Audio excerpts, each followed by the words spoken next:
हे केशव, तुम्हारे कहे अनुसार यदि फल प्रारब्ध ने अपनी मर्जी से देना है तो फिर प्राणी को कर्म करने की आवश्यकता ही क्या है?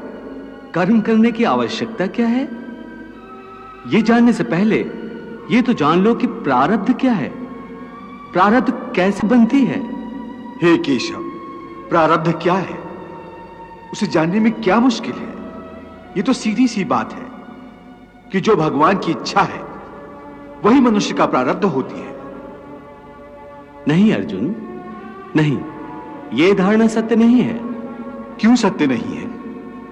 क्योंकि मैं किसी के प्रारब्ध नहीं बनाता, ना मैं किसी प्राणी के कर्म अथवा कर्म फल के हिसाब में दखल देता हूं। इसलिए प्राणी की प्रारब्ध बनाने में मेरा कोई हाथ नहीं होता। फिर कौन बनाता है प्राणियों का प्रारब्ध? प्राणियों के अपने कर्म। अर्थात ये कि प्राणी जैसे कर्म करेगा उसका वैसा ही फल पाएगा। अच्छे कर्म करेगा तो अच्छा फल मिलेगा और बुरे कर्म करेगा तो बुरा फल पाएगा। यही जो प्राणी के अच्छे बुरे कर्मों के अच्छे बुरे फल का हिसाब है, इसी को प्रारब्ध कहते हैं।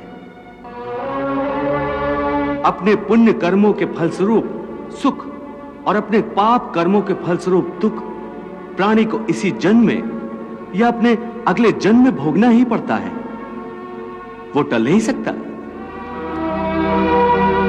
इसलिए अकर्मण्य हुए बिना निरंतर अपने धर्म के अनुसार कर्म करते जाओ और मन में यह पक्का विश्वास रखो कि जिस नियत के साथ तुम कर्म करोगे उसी नियत के अनुसार तुम्हें फल अवश्य मिलेगा।